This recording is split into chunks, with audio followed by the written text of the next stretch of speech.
Here we go. Good afternoon, ladies and gentlemen, and welcome to the Tuesday, May 13th, 2014 Public Works Committee meeting.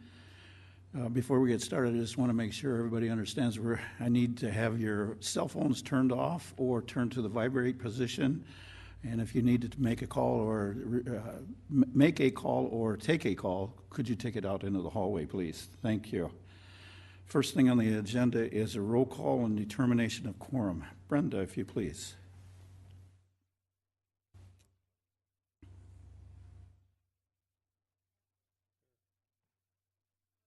Here.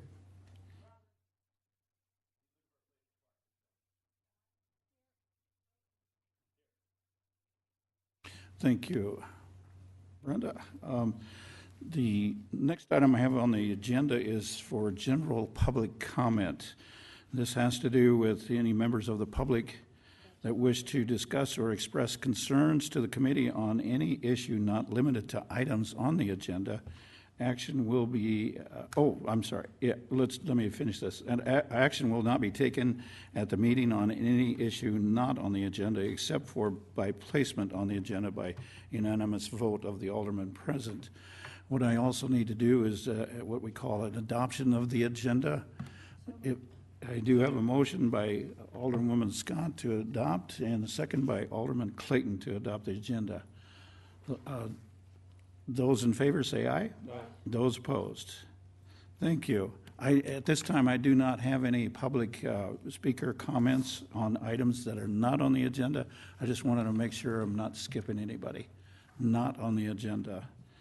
At this time, we'll go to what we consider as or call as the consent items 1 through 19. And the public comment is open for items 1 through 19. Again, I do not have any speaker request forms for items 1 through 19. And again, I just want to check and make sure I'm not skipping over anybody. Not seeing anybody. We will move on to removing of any items on the consent calendar. Is there anyone wishing to remove an item from the consent agenda?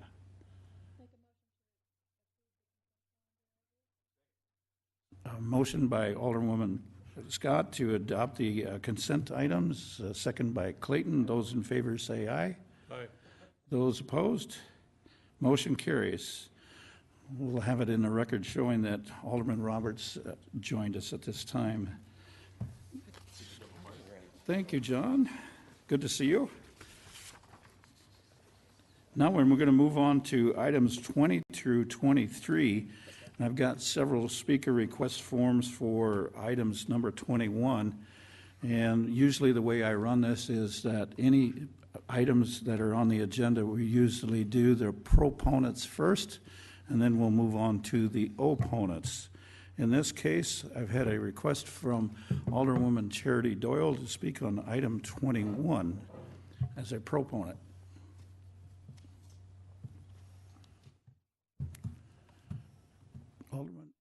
Alderwoman Doyle, if you'll recognize yourself for the public. Stand by, the staff we'll enjoy a conversation while we have no conversation. So there you go. Now you got it. Okay. Well, first of all, it sounds like it's so very common in this city. There's already been a fair amount of confusion generated about this agenda item. The proponents of this item are not asking that the bollards be reinstalled, first and foremost. And I think perhaps if the word commercial would have been added into the agenda title, that would have cleared up the confusion. I just wanted to give a brief history of kind of how this got started. We have a neighborhood where the cut across for an upcoming commercial development was also getting loaded up with some other uses, and they were very concerned about the traffic being routed through the neighborhood. This process started many years ago. People got involved. They didn't come to the city and say, hey, we want bollards. They probably didn't even know the word until going through this process. And so what they did want to know is, what can we do to make this safe, to really reduce the impact of this traffic? We can be okay with having this commercial development in our backyards if we can have some relief and you can guarantee no commercial through traffic. And so the developers in the city went to work. And I just want to show you that these are some of the options that we're not asking for today, but that were provided to these people. So you can see, again, they didn't come asking for bollards or anything else. This one shows a double cul-de-sacing option, a single cul-de-sacing with a dead end that would all still allow emergency vehicle access. Here's a chicane halfway, narrowing the roadway, chicanes the full way, and reducing the lane width just for that effect to help reduce the speed, get people to stop at that stop sign, which they are not doing since the bollards have been opened. There's all kinds of things. Bollards was one option, and of course doing nothing was another option. But I share these with you not to put these items back on the table, but rather to have you understand that the city came to the people and said, okay, here are the options. And so my question is, if the double cul-de-sac had been implemented, would it have been taken out with the council motion? I mean, I think there are just some things that history could lend if you understood it. The reason the bollards were actually selected at the time was at the recommendation of the fire department. They were at the table, they always had a seat at the table, and everybody agreed not only was it the least expensive option for the developers, the public safety officials preferred that. When violations were still happening and it wasn't serving the purpose for which it was intending, meaning people were driving down the wrong side of the road to still access that part, then we asked what can be done. It was never a council decision, it was an internal decision. And the fire department at the time said, you know what, it's just going to be easier if we close the whole thing off. And so that was never the people either. And I just want you to understand that. Right now, the people are not asking for the bollards to reinstall, but what they are asking is that since this was the process they went through, the commitment made by the city to prevent that commercial through traffic, I think that there is a way that we can implement some kind of traffic calming measure to keep the traffic slow, make it less desirable to use that as a cut through to keep the neighborhood safer. That way we can have the best of both worlds. We maintain the access and we keep it safe and slow for that neighborhood. Thank you. Thank you, Alderwoman Doyle. And I've got the next speaker request for the proponents, not in any particular order here. And I just want to remind the public that what we do with these lights up here is that they are set for 3 minutes, and the green light means that you have the opportune time to make your presentation. The yellow light means we're getting down to about 30 seconds left to go, and the red is an indication for if you could wrap up your comments. And the next speaker request form I have is Mr. Mike Howell. And after Mr. Howell is Mr. John Ward.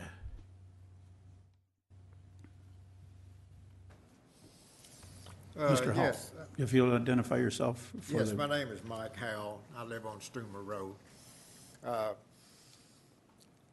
Since they opened this road here, I've driven down it, and I have to admit, it is a convenience for me to drive down the road with it open. But to me, that doesn't make it right for it to be open. It probably cuts a minute, maybe, off my driving time around the block. The major issue to me at this point is for the city council to reconsider their decision on this, mainly for an integrity issue. If the city made a commitment to close this road, and then we turn around and open it, my biggest concern is, what do we do the next time something comes up and the city council says they'll do this or this to protect the neighborhoods? How can we have to take that with a grain of salt, or, you know, how can we believe what the city's telling us if they don't stick with the commitments they make? If it's such a big issue, which I personally don't feel like it is for emergency vehicles, unless they happen to be sitting in the Walmart parking lot when they get the call, maybe, but if that is a big issue, then, you know, to me, the city could look at shutting off the half lanes like it apparently was to start with. I don't know. I wasn't there at that time.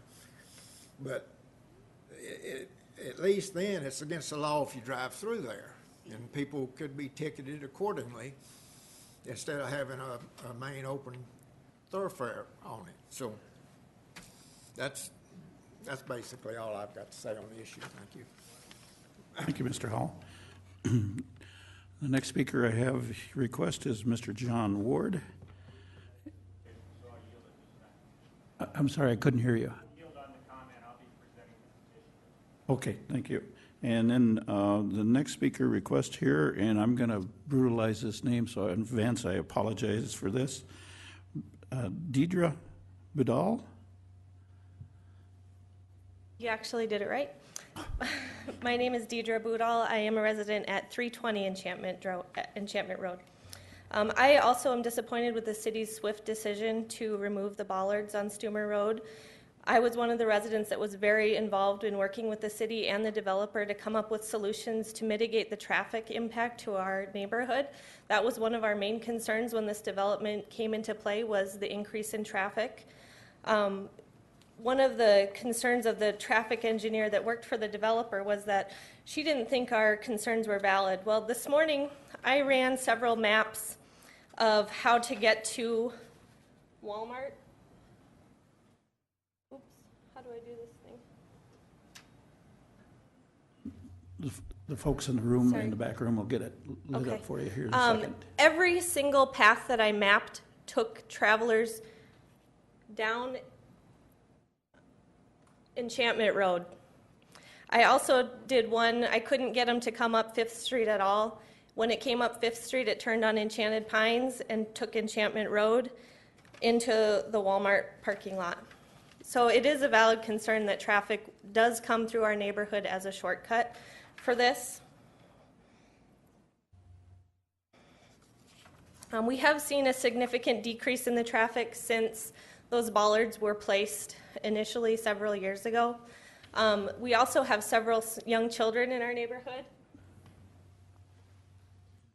Here are 3 of them that are impacted, that you have not considered their safety for the convenience of a few people that live in a different part of the neighborhood. Their ages are 5, 2, and 1. The 5-year-old will be walking to the bus stop on Stumer Road next year, where there are probably 20 to 25 kids that wait every single morning for the bus. That intersection is not safe, and we really would like to have some traffic calming measures reinstated in this area. Thank you. Thank you, Deidre. The next speaker I have here is, I'm going to try to brutalize this name as well, Cardell Renholt. And the next speaker I've got after that is Mark Stolken. My name is Go ahead. Cordell Rembold. My wife and I live on up in Enchanted Hills. We were happy to see that the bollards came down. That road is a public road. It is paid for by the citizens of Rapid City. If you were to install those bollards again, what happens when other residences in Robbinsdale, North Rapid, West Rapid suddenly call City Hall and say, we have a lot of traffic in our neighborhood, we want those bollards installed in our neighborhood. It is wrong. It's paid for by the City of Rapid City taxpayers. I heard the other evening at the City Council meeting that one of the women claimed, she was a nurse, said that in an emergency situation such as a child choking, 2 minutes doesn't make that much of a difference. Well, I hope that I'm not one of the people choking under her care. I was one of the trained responders for the Rapid City Police Department, and I guarantee that seconds can make a difference in an individual's life. What happens if you cut an artery? What happens if you're bit by a rattlesnake, or you're laying on the floor and you feel as though your heart is pounding out of your chest because of a heart attack? Are you going to look at your watch and say, well, 2 minutes isn't going to make that much of a difference. The emergency vehicle should be on 5th Street, or he might be turning on Enchanted Pines Road, coming towards my area. seconds are critical. And if you don't think so, the next time one of your loved ones is involved in an emergency situation and it comes down to seconds, you're going to be thankful that you hear those sirens coming towards you. And I have talked to victims of emergency situations, and they tell me that the sweetest sound in the world are those sirens coming in their directions. So please keep those, that Stumer Road open. It is an emergency situation, not only for police, but ambulance and fire personnel. And I think if you talk to any of the professionals here from the police department or the fire department, they would agree with me. Thank you. Thank you, Mr. Reynolds. Next speaker is Mark Stulken, and the next person I have after that is Vince Vidal. Mr. Stulken, if you'll identify yourself for the committee. Hi, I'm Mark Stulken. I live at 307 Enchantment Road. Brad and Amanda, obviously you guys know a little bit how passionate I am about this. I agree with last speaker. It should be open for emergency vehicles. That's how it was to begin with. That's what we agreed on. Like Charity pointed out, we never asked for it to be closed. This was a calming measure to keep the traffic from going up and down Enchantment Road, overloading the street. Bottom line, we never wanted it closed. So open it up to emergency traffic, do something about the traffic that you guys promised when you had all these meetings. I mean, we started this years and years prior to what happened back when Walmart was open. This is back before phase 2 of Eagle Ridge Apartments were even open. That's when we started asking about the traffic measures, because just that amount of traffic that was coming through those apartments were bad enough. Then Eagle Ridge Part 2 came, and then Walmart, and now more and more stores are coming there. So there's a long, long history, and I sent an email to everyone up there, including the mayor who was involved in the initial decision, and I've heard that he's decided that's not a good idea anymore. So as somebody also mentioned the integrity about this. Are you guys going to sit up there and then promise people, bring them in the meetings and listen to people at city council meetings and say, well, that's great, I'm sorry, let's do something about it, let's get you in a meeting, let's give you a bunch of diagrams to look at, let's make you feel really good about it, and then take it away as soon as somebody complains about a choking baby. The choking baby defense doesn't work here. They can open it up how it was agreed to be, have some integrity, and keep it how it was. Thank you. Thank you, Mr. Stulken. Next speaker request here I have is Mr. Vince Vidal.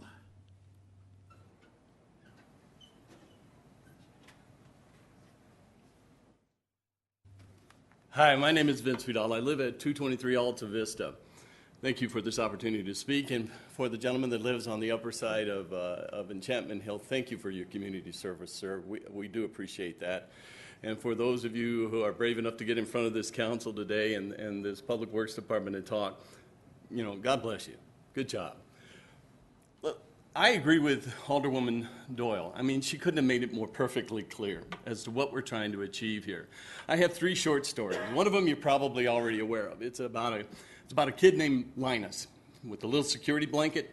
He eventually helps his buddy out by wrapping it around a Christmas tree and making a beautiful Christmas tree. And the second story I have is about a father and daughter this weekend. The father asked his daughter, his teenage daughter, I should add, he asked his teenage daughter, well, what do you think about those bollards being removed down there? She goes, I like that. I want them removed. I want to get there faster. And the father looked at her and he said, but you don't own any property. The teenage daughter thought about that for a second and said, you're right. The next story I want to tell you about is this isn't about Walmart. We want to make that perfectly clear. Thank you, Walmart, for being here. We shop there. We look forward to shopping there in the future. It's about where Walmart goes. When this was first discussed, we discussed this back in 2004, 2005, 2006. There's a long history. You can find it in almost any public journal if you want to look at some of these. I managed to copy some of these. I don't know how to access this. So. All right, I'll get back to that later then, if it comes on. But my point being is that there were 2 Walmart sites closer to the top of Enchantment Hill that were discussed prior to where it's at today. This is from the Black Hills Pioneer, February 2006. This is from the Rapid City Journal, 2006. I'm going to go through these rather quickly because obviously we're not going to read 15 pages to you right now. You could read those yourself if you care to know about it. Dan Daly had a short little comment about it on a paper one day, Black Hills Pioneer. One of the reasons why I brought this today is because there was a point made that Walmart even wanted to provide infrastructure to that place at the top of Enchantment Hill on Highway 16. But we fought it. The residents of Ward 1 fought that and won. And we got it down on 5th Street. So what I'm really asking today is, and praying, is that you have the wisdom of Linus and use that security blanket to wrap this little mess we made. Thank you. Thank you, Mr. Vidal. The next speaker I have here is Alan McPherson, and Louise, you're welcome to join him if you'd like to come up at the same time. It looks like you're from the same address and both opposition to that. So, Mr. McPherson, go for it. This is for opponents, right? Opponents, that's correct, yes. My name is Alan McPherson at 5311 Dan Christie. First of all, that road should have never been closed, and the reason why is that in 2010 there was about 10 to 12 people that went to the council without the knowledge of the meeting. The majority of the people in that neighborhood didn't even know about it. The real reason that led to closing Stumer began in 2007, when 6 letters were written to the Planning Commission by the families on the 300 block of Enchantment Road with concerns about the Eagle Ridge apartments. The letters were about diminished home values, landscaping not up to par, traffic, noise, people in the apartments looking in their windows and backyards. For the record, safety not once was ever mentioned. So in 2010, when they found out Walmart was going to be built in their neighborhood, that was the last straw. That is when the push was on to get Stumer closed. Also at that committee, the committee received 24 letters from residents that didn't want Walmart either. This Monday morning, I went down to Eagle Ridge to see what happened with the kids getting on the bus. 3 kids came from Enchantment Road and walked about 2 blocks up Stumer near Eagle Ridge to get on the bus. That bus and 2 others drove into Eagle Ridge Apartments to pick up the rest of the kids. One bus continued on to Enchantment Road and dropped off no kids. I photographed vehicles using that open road Saturday about noon, Monday morning, Monday afternoon, a total of 3 hours and 50 minutes. 93 vehicles used that intersection. Only 17 of them was from Eagle Ridge. I also went there this morning. In the total hours that I observed this weekend, 4.5 hours, the average number of vehicles was 1 every 2.4 minutes, and that I consider a busy time. In the Eagle Ridge Management Office, I placed a petition to keep Stumer open and a petition to close it. The only time the people had to sign that was yesterday during office hours, and the results were 18 wanted it open and 1 wanted it closed. As I say, I want it open for the entire neighborhood.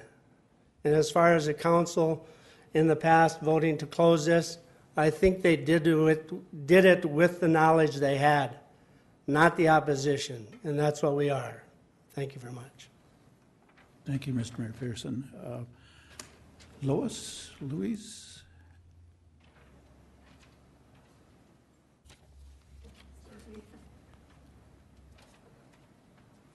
I'm hoping to pronounce it right. Lois? It's Louise. Louise. Yes. Okay. I'm Louise McPherson at 5311 Dan Christie Lane. This is not really a complicated question to me as to what the decision should be, and that is keeping it open. Every citizen is guaranteed the equal consideration, equal respect, equal in every legal and moral aspect that there is. It makes no difference if you are in a $30,000 used mobile home or a $400,000 house. Makes no difference. We are all have equal respect to what we want or need, and respect for our property. Okay. Noise and garbage is a problem for everybody, no matter where you live. It's an irksome thing to have to deal with. Okay, and as far as the routes to get to Walmart, people coming down 5th Street would go past Enchanted Pines to Stumer, make a right, and head right over to Walmart instead of taking the curvy Enchanted Pines and Enchantment Road. And other parts of town would come up and down Catron, then turn into 5th or Black Hills Boulevard. And I sit there at the intersection of Dan Christie and Enchantment, and the speed, I think, is irrelevant to any turning on or off Stumer. We were on 5th a few days ago and followed a church van down 5th and then up Enchantment Road, and it was leaving us behind the entire way. Didn't turn into Walmart, didn't turn into anywhere. And it was even going uphill, not down. So the speed on Enchantment is not in any way connected to that intersection. The equality, like I say, is not based on money, it's based on right or wrong. And I think with this, if we can look not at our personal connections as to who we know or who we like or who we're related to or anything like that at that intersection, and look at the intended purpose of what the road construction was, we will see that it's an enhancement to the people living on Enchantment Road. There is no reason for me to have to drive anything extra to go shopping over there when there's a road right there that was helped paid for by the citizens. So it should stay open. Thank you. Thank you, Louise. Next speaker request form I have here is a proponent, and I just want to, before I get into this, Tonette, you'll be the next speaker.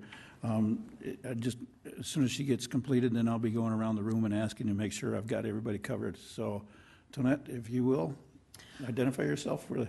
Tonette Brown at 210 Enchantment Road. Just wanted to kind of give a little bit more background to the comments that were made about the entrance and exit of Eagle Ridge. I, too, drove around there to see what happened there. There is a triangular-shaped measure put in place to help for the not taking a left-hand turn there to go onto Stumer to Enchantment Road.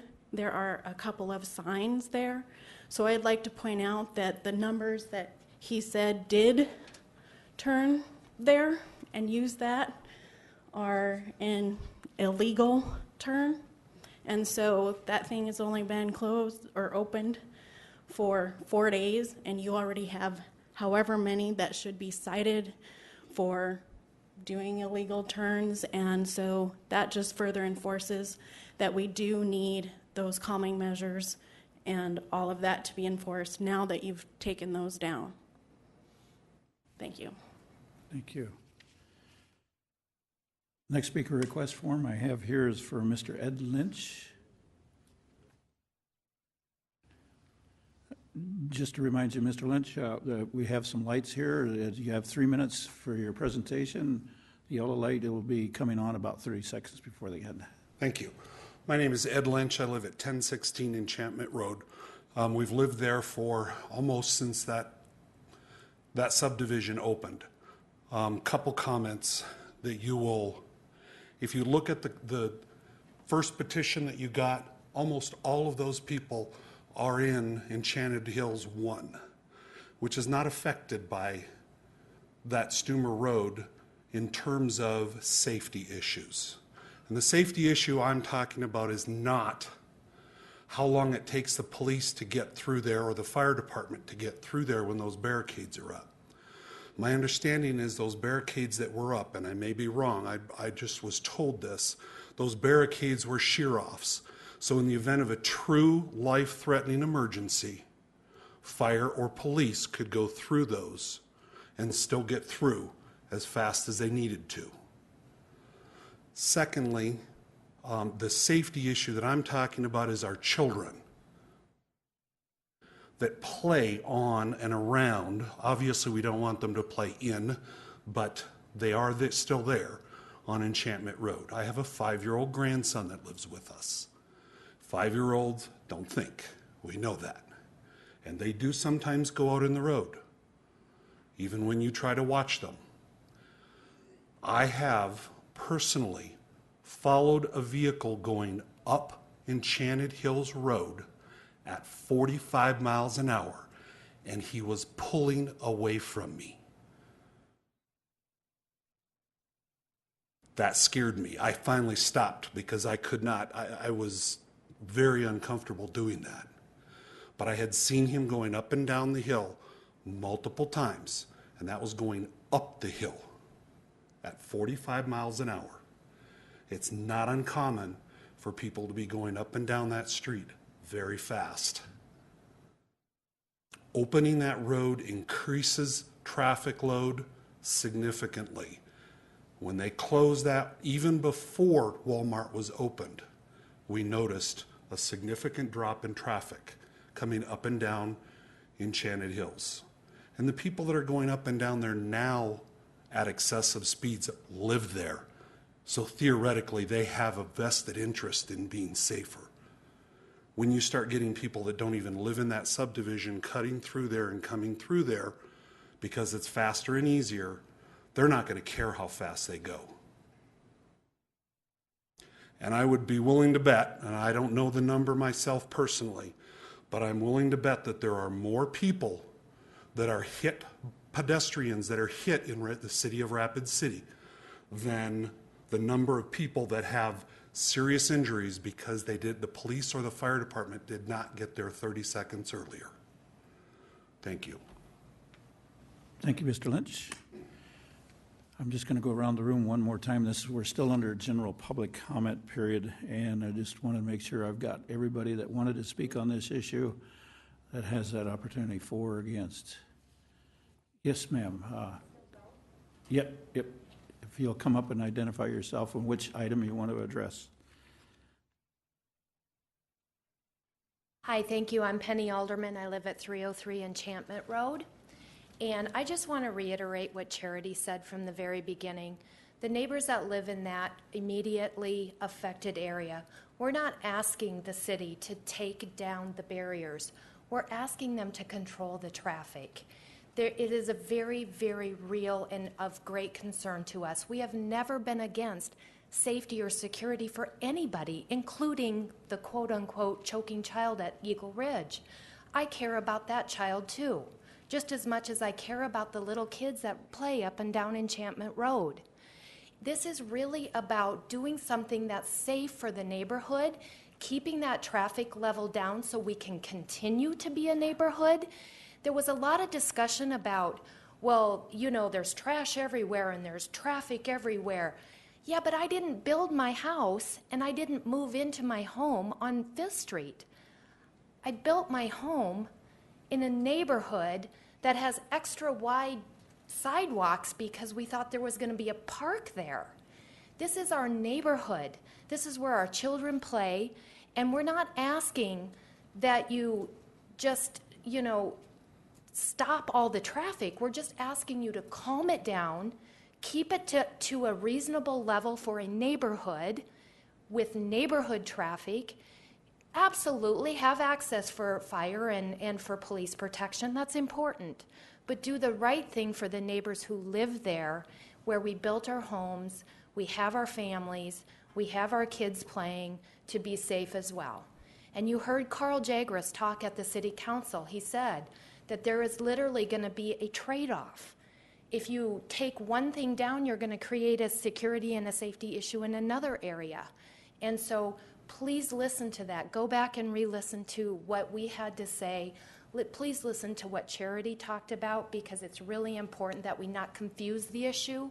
This is about doing the right thing for the neighborhood and keeping the traffic calm and providing safety and security for all residents. Thank you.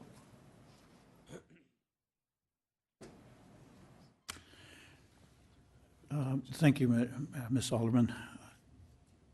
Again, I'll just double check. It doesn't look like I've got any other person. Oh, there is one more. Sir.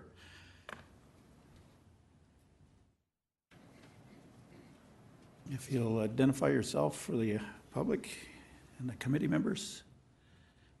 My name is Al Fisher. I live at 204 Enchantment Road. I have a proposal that might help to alleviate some of this, since Alderwoman Doyle has said that we do not ask for the reinstallment of the barriers.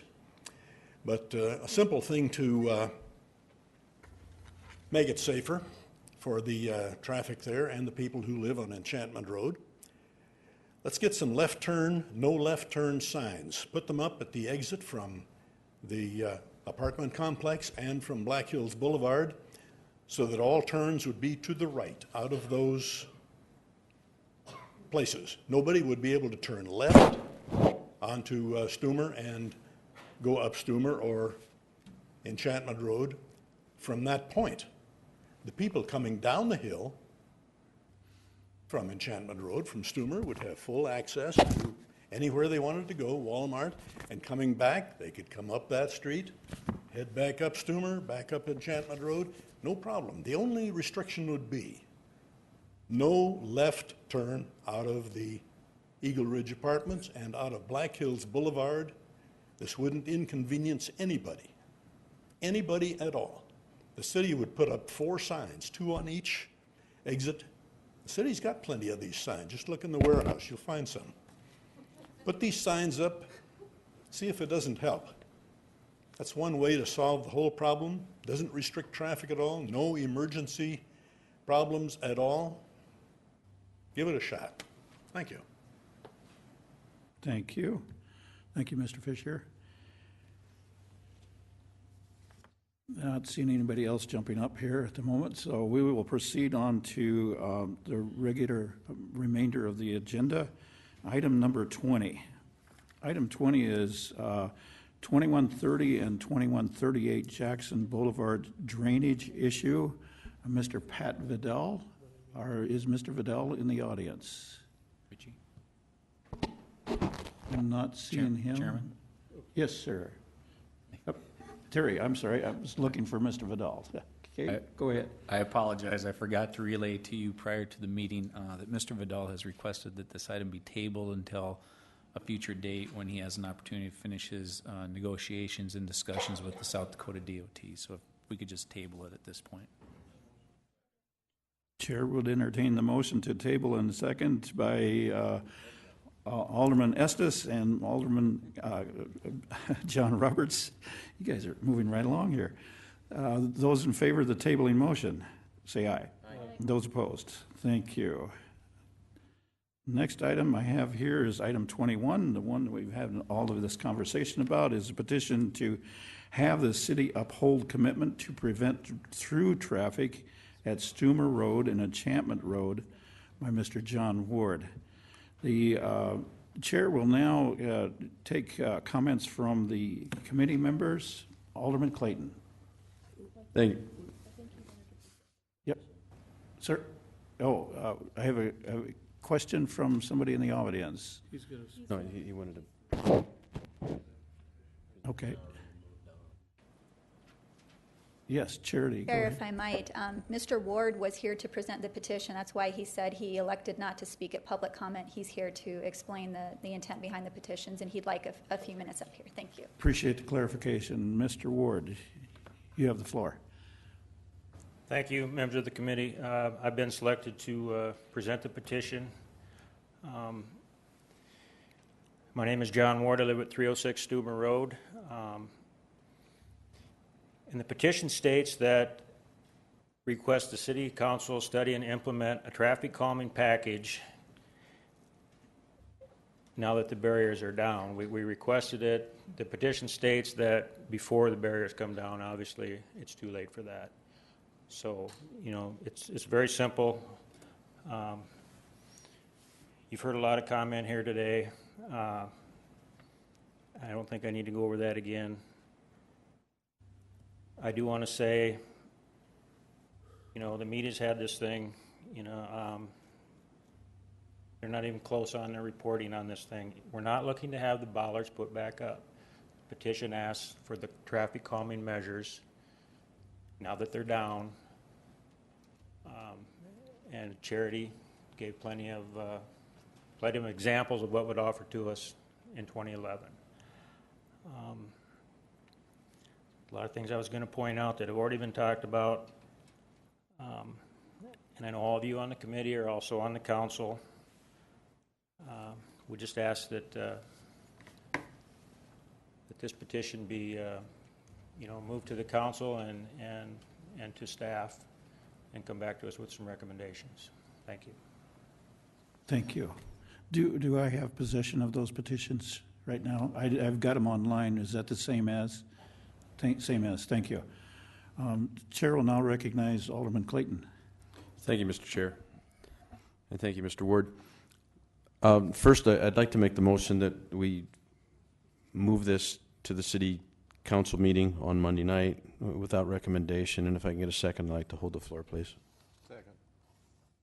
I have a motion by Alderman Clayton to move to the City Council without recommendation, second by Alderman Roberts, and you have the floor. Mr. Clayton. Okay, and first, thank you, Mr. Chair. And first of all, for the folks here present, please understand we are a recommending body, 5 of us, and no decision is made without the full consent of the City Council. And it's sad sometimes to see this kind of passion and effort at a meeting like this when, in fact, it needs to be repeated all over again on Monday night in front of the full council. It serves as good practice, needless to say, because I don't think anybody is without nervousness as they approach that podium. Let me read something so that everybody is on the same page, and then if I may, Mr. Chair, I'd like to ask some questions of the city staff for the edification of those people here present. And this was an email that was actually written by our Director of Public Works, Terry Waltersdorf, and it says, the bollards will be removed on Thursday morning. We have coordinated with the police department as they plan on having an increased presence in the area. We will be doing traffic counts in the next couple of days prior to removal of the bollards. We will do another round of traffic counts following removal for comparison purposes and an additional follow-up count in a couple of weeks. We also plan on doing a speed study next week, so we will have a good set of data to look at if problems do arise. At this point, we do not foresee any traffic problems that will need mitigating, so I do not see a value in waiting for a group of citizens to come forward with a petition, and it goes on. So this kind of establishes the ground rules. And I understand everybody's passion, and I think everybody knows how I voted the other night, and my mind has not changed in that regard. What we hear when we listen up here sometimes is emotion versus fact, and what we've got is the Director of Public Works offering to put some measures out there that will in fact measure facts and not the emotions. And if I could ask a question of Terry Waltersdorf, please, Mr. Chair. Proceed. Terry, would you mind at all, please, elaborating on some of those measures that were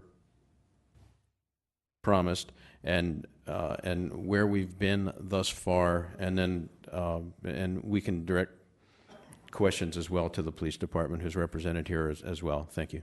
Sure. As far as how we got to this point, again, remember, the bollards were originally put in, as was approved by the city council. And after receiving complaints, when we only had half the roadway barricaded off, we were receiving complaints of low or non-compliance with those. People were still cutting through. And we were getting a substantial number of phone calls. In fact, I had on-site visits out there with a couple different property owners and Gary Brown, who was the alderman at the time. So after communicating with the fire department and looking at some other options, we made the decision to go ahead and barricade them off all the way across. And we just realized that from a compliance standpoint, police department can't set a police officer out there all day long, and there's only so much we can do from an engineering standpoint to engineer those type of things. So we did close it off all the way, and it functioned fine, I guess, from the standpoint of being closed off. And when I say fine, we weren't really receiving phone calls in our office until the petition was brought forward a couple weeks ago. And obviously Walmart's been there a couple years now. All the improvements done at the intersection in Stumer and 5th are in place now, where originally when those barricades were put up, that intersection was not complete. So I think the full effect of Walmart's kind of in place now, and people were seeing the maybe some of the inconvenience that they were having with Stumer not being open. As far as our measures going forward, we did do some traffic counts out there last week prior to removing the barriers. And we just put them out there again. We'll do some more traffic counts over the next couple weeks. We'll also get some speed studies in place. And really my point was, when I sent that email, was we don't know if there's going to be a problem at this point.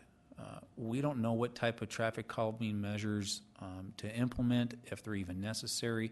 We hear a lot of comments about speed, but we don't know, is it a majority of the traffic that's going over the speed limit? Is it just a handful of them? We just don't know the scope of the speed problems up there. So if we can have some time to get the speed analysis done, get some of the traffic counts done, I think we would have better data to come back to you and have maybe some potential answers to, I guess, if there are problems. You still have the floor, Ms. Clayton. Thank you, Mr. Chair. And then, if I may, Captain Dan Rude, one of the things that was said in the letter was an increased PD presence.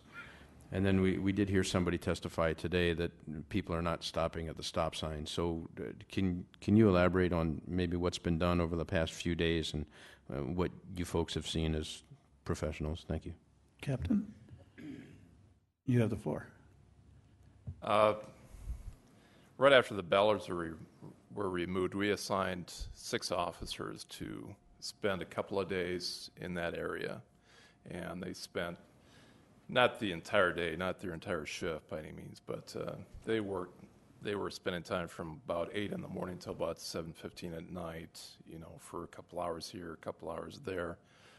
During that time period, 2 citations for stop sign violations were written at that intersection. No speeding tickets were written. We had speed radar up, but no speeding tickets for monitor were issued. And officers generally reported that traffic was light, very low, not a lot of traffic, not a lot of through traffic.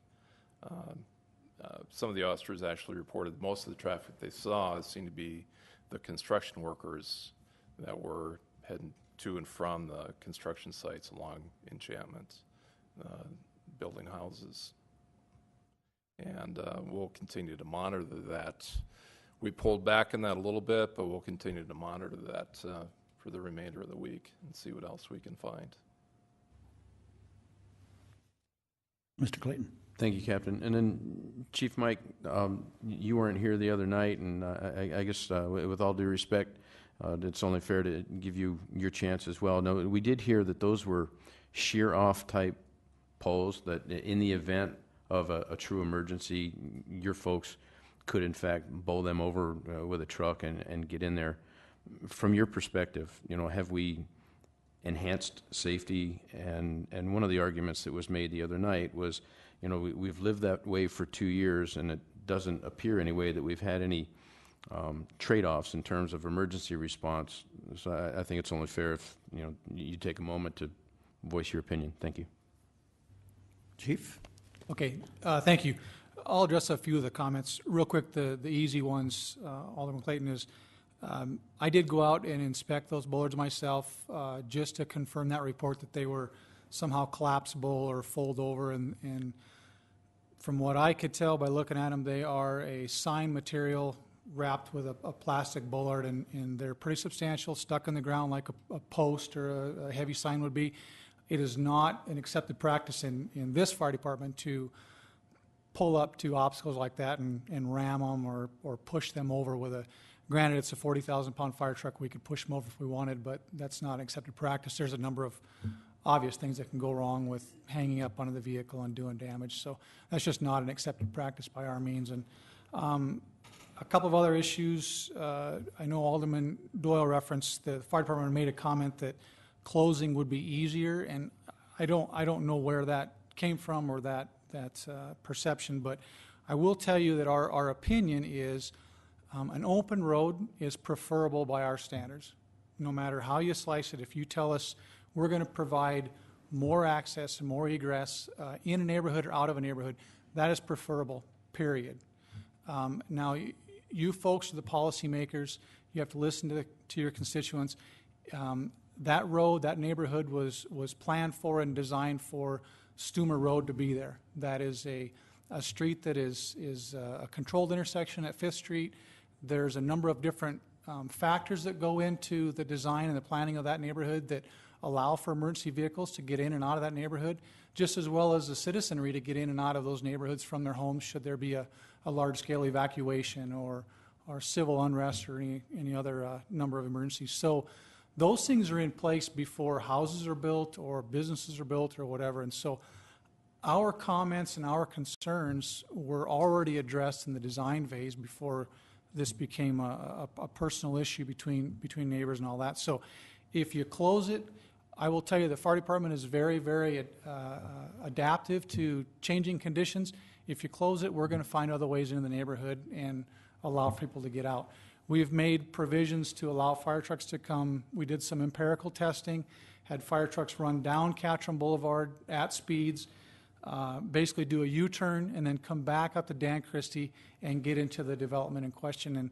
And we can do that. Is that preferable? Not really. We just as soon have all the roads open like they're intended to be when it was designed and planned for. So can we make it work? Sure. What I will say is to get to a point where that road was closed, there was compromise. And in my understanding, compromise means that everybody in the room will ultimately agree to a decision, but everybody's going to give something up.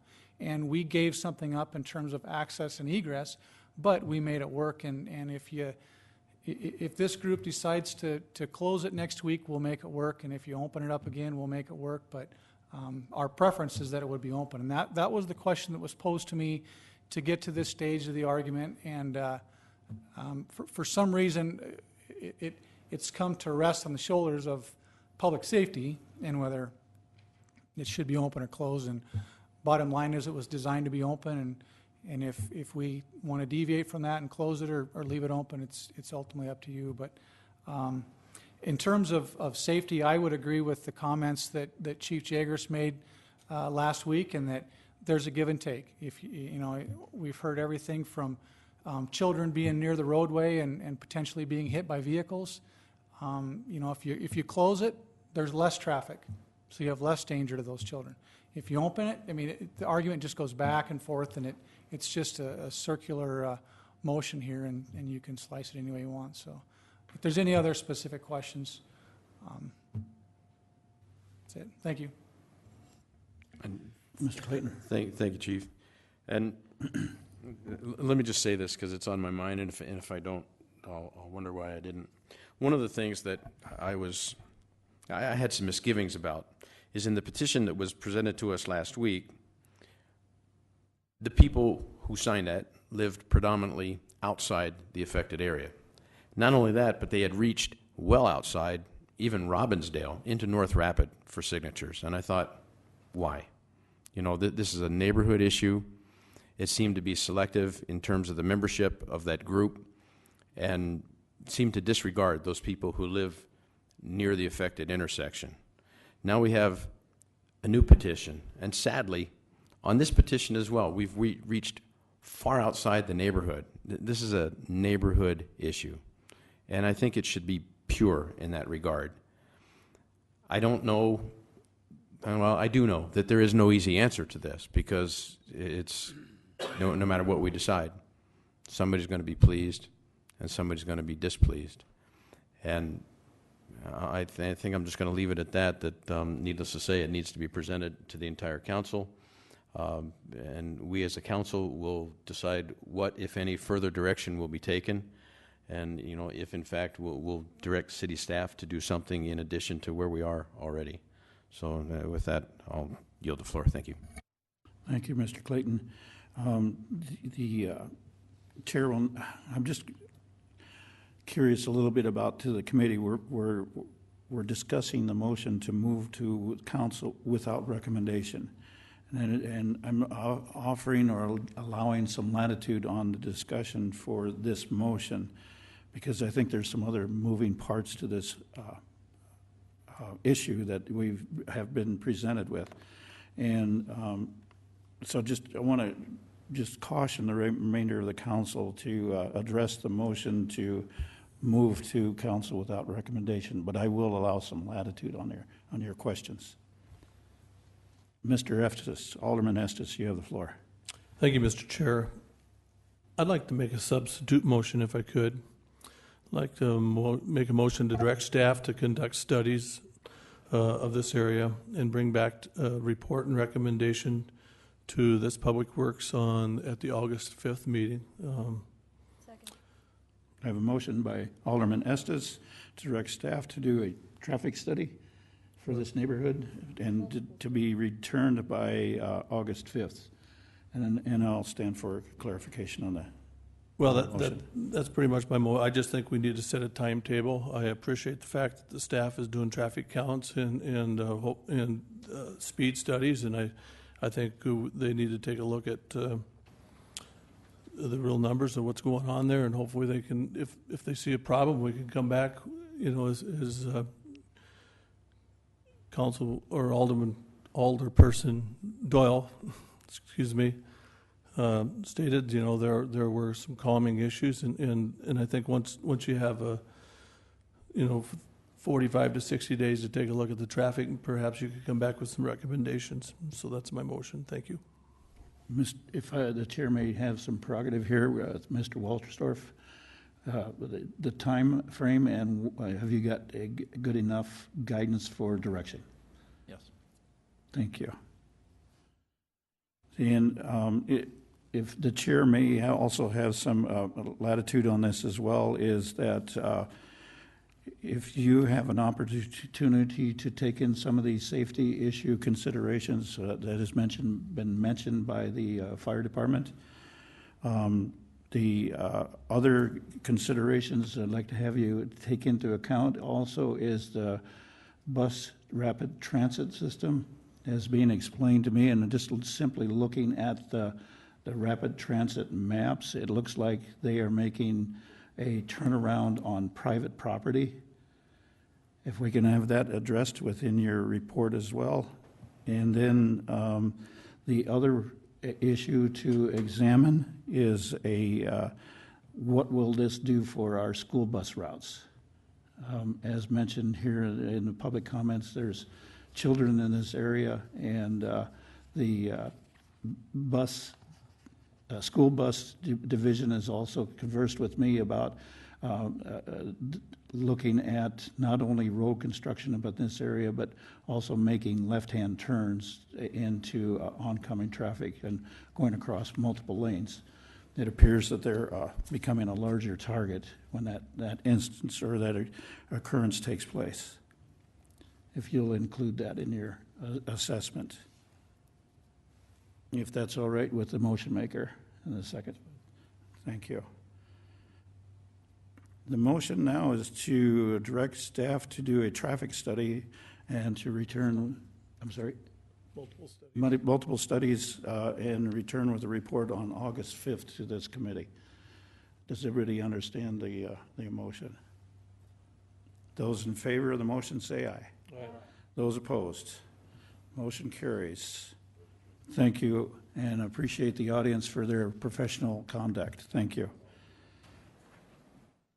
The next item I have here is item 22 is acknowledge withdrawal of a request by Destination Rapid City to, reconsider downtown parking lot as presented at the January 28th Public Works Committee meeting by Mr. Sefner. And I have a motion by Alderwoman Scott and a second by anyone? Second. Second by Alderman Estes to acknowledge the withdrawal. Those in favor say aye. Aye. Those opposed? Motion carries. Thank you. Item number 23 is a report by the Engineering Division. City Engineer Dale Tech. Thank you, Mr. Chairman. This will be a very brief presentation with all the testimony that we had today. I'll keep this quite short. Following in the vein of giving division reports regarding what we do, I believe the last one that you saw was from Dave Van Cleve. He discussed what the function of the Water Reclamation Division was, and I'll go through the basic duties and responsibilities of the Engineering Division. First of all, our organization. Primarily, we have 4 groups in our engineering division: design group, construction group, traffic operations group, and development review group. Design group, just as it says, they're responsible for designing infrastructure projects, be it streets, water, sewer. I also have a couple of individuals that work not in this group, but independently to provide support to other departments such as the Parks Department, Civic Center, to help through the design process for any large projects that these other departments may have. Construction group, once again, just as the group name suggests, they're responsible for construction. And that typically is with contracts with a contractor through the city. They're responsible for making sure that the contractor gets paid, that the work is inspected, that the work is accepted. Change orders are processed and sent before this committee as well as the city council for approval. Also, the construction group is responsible for inspection of private development. If a developer plats lots, has to make public improvements, we assign an inspector to make sure that those improvements are done per city standards. Traffic Operations Group, a lot of the testimony that you heard today regarding Stoomer Road deals with what the Traffic Operations Group is responsible for. Currently, I do have a vacancy in the traffic engineer position. Typically, the traffic engineer is responsible for doing traffic warrant analysis or speed studies, things of that nature. Also in that group, we have 2 traffic signal technicians. The City of Rapid City has a number of signals that we're responsible for making sure that they operate properly and are maintained properly. In addition, we've got road name signs, regulatory signs, and as well as pavement marking. I think most of you have noticed that recently the striping on the roads has been redone. That's an annual thing that we do.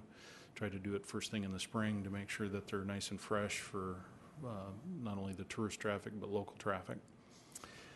Development Review Group, once again, just as the name implies, responsible for reviewing development submittals, making sure that the roads are designed properly, that the utilities are designed properly, that they meet our standards that are adopted. Development Review Group also has a couple of other duties that they do. One is right-of-way permitting. Gentleman in my office, he's responsible for issuing right-of-way permits, and what that means is if you have a private utility that wants to make an installation of a new, be it a line or a pipeline or anything of that nature, we permit that use in the city's public right-of-ways.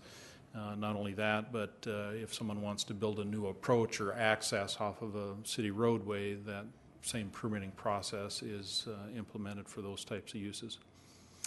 Beyond that, 41 total personnel. I've got it broken down there. I don't think I'll go through each one of those job descriptions that we have, but it's not just engineers in Engineering Services Division. We've only got a total of 16 engineers, and that includes me. Unfortunately, I don't get to do a lot of engineering on a day-to-day basis. So the other engineers certainly keep busy doing what they do, and we rely heavily on technicians, administrators, specialists to do a balance of the work.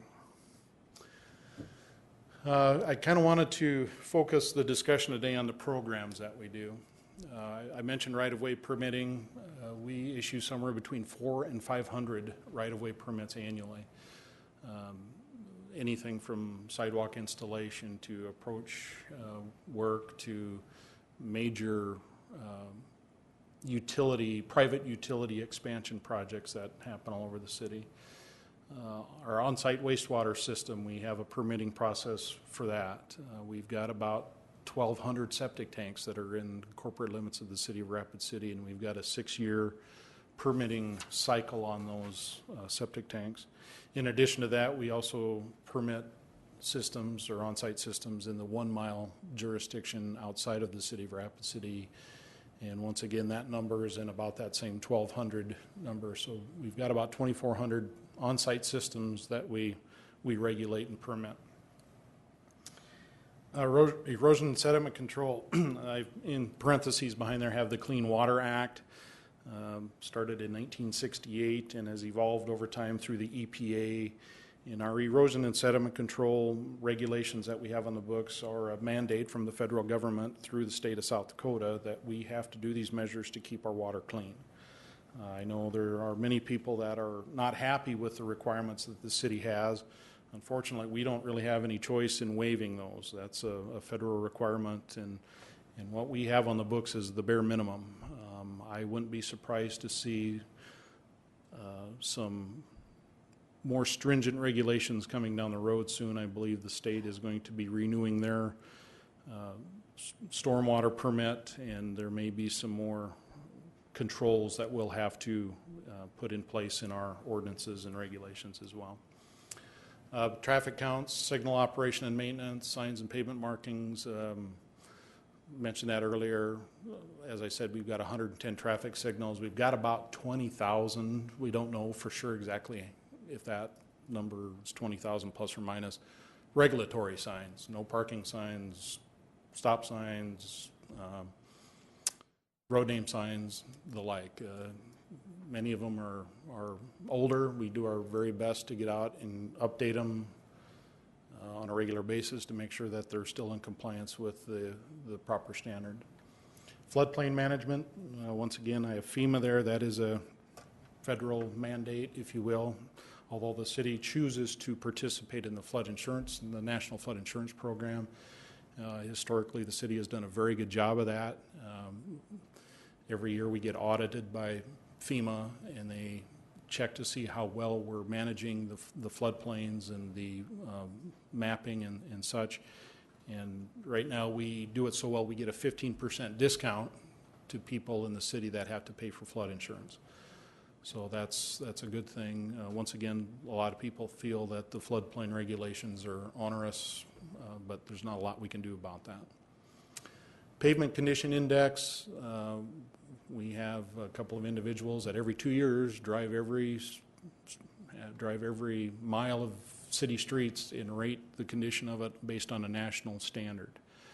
We've got about 400 miles of roadway in the city, so it takes about a month every 2 years we go out.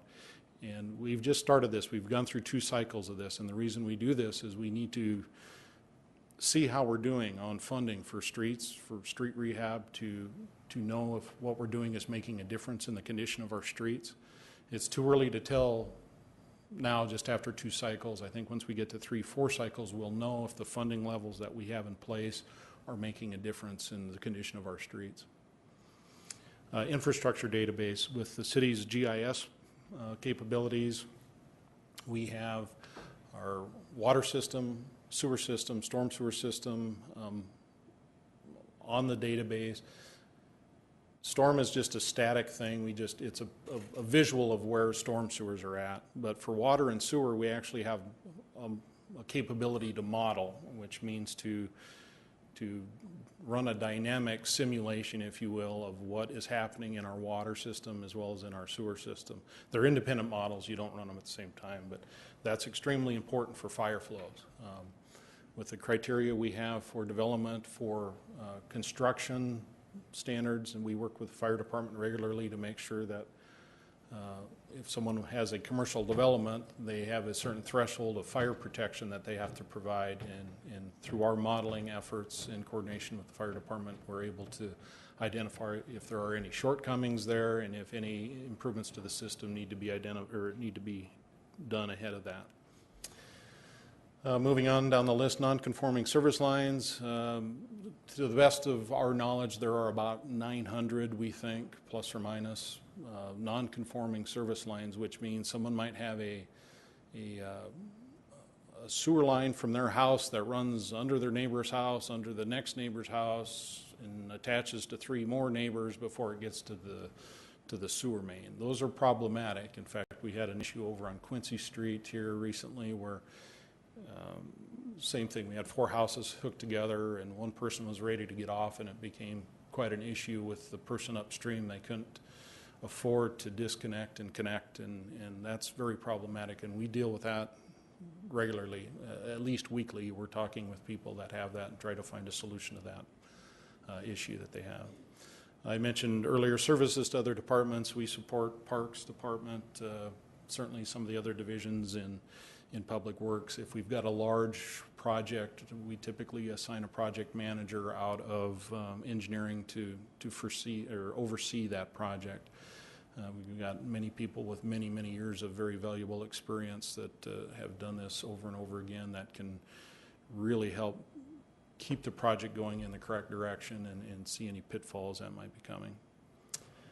Roof replacements, one thing that most people don't know, we've got it's well in excess of over 100 buildings that are city-owned.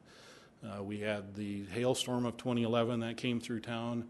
It did about $2.6 million worth of damage just to city buildings alone. We've had, I believe, entered into contract to fix about 1.6 million of it, and then the other million was at the Civic Center. So one of the individuals in my office, it's his responsibility to make sure that is all completed and finished. And not only that, but annually we do roofing. I mean, roofs only last so long on these city buildings, so we have to have a plan in place to do roof replacements when they reach the end of their life. So not only the hail damage, but it's an annual thing that we do as well. One recent thing that I'd like to kind of not really showcase, but certainly mention is a continuously operating reference station, or it's called a core site. It's on the roof of the City Hall, and it was just installed this year, and it's only one of 2 in South Dakota. And what it does is gives a X, Y, and Z, or a very accurate latitude, longitude, and elevation, and it helps with GPS and GIS. Once again, our databases and everything that the city and the county do in GIS benefit from this. Not only that, but the consultants that work in the city of Rapid City, if they utilize GPS equipment, they can get the data quicker. In the long run, it's cheaper for the city to hire consultants that have that capability to be able to get their surveying done quicker, more accurately, causes less problems. So that's a new feature that we're responsible for. The equipment was actually provided by the National Park Service through a program that they have, but we installed it and are monitoring it and making sure that it's functioning properly. And then the last thing, as far as programming is concerned, capital improvement plan. Engineering division historically has been responsible for making sure that the 5-year CIPs for streets, water, sewer, and drainage are implemented. Projects are prioritized and then presented to CIP committee or Public Works committee for their consideration. In a nutshell, that's what we do, and I'd stand for any questions that you may have. Thank you, Mr. Tech. I have just 2 questions for you. The traffic engineer position, is that an open position, or do we still have that? Is that an out-of-class position right now, or how are you dealing with traffic engineer position? I'm wearing 2 hats today, city engineer and traffic engineer, so that's how it's being handled until the position is filled. I've posted it twice nationwide and have had limited results. I'll just leave it at that. So we'll try posting it again and seeing if we can attract a qualified individual to fill that position. Do you get out of class pay? Thank you, Dale. It would be a demotion for Dale. The other question I have for you is potholes and reconstruction.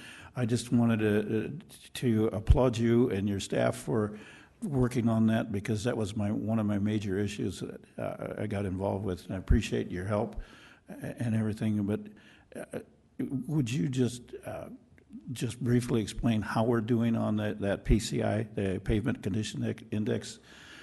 Just elaborate just a little bit more on how that works. Well, certainly. The original intent of doing the PCI was to try to identify which streets need to be fixed. Well, once we collected the data, you can kind of break down streets into two classifications. The ones that are so shot you really can't fix them, you have to replace them. And then there's the other classification of streets that they're still serviceable, so you can do things to them to extend the life. I always liken it to your deck at home. If you have a deck and if all the boards are broken and rotten, you can't put a coat of paint on it and expect it to perform any better than it is. You've got to replace the boards, and our streets are the same way. If the boards are still in good shape and it just needs a coat of paint, that's what we're going to do, and that's what our program reflects. As we do chip seals, crack sealing, we try to extend the life of the streets that are still good. And we need to focus dollars on that, because if you just let those go, they're going to get to a point where they're shot too. So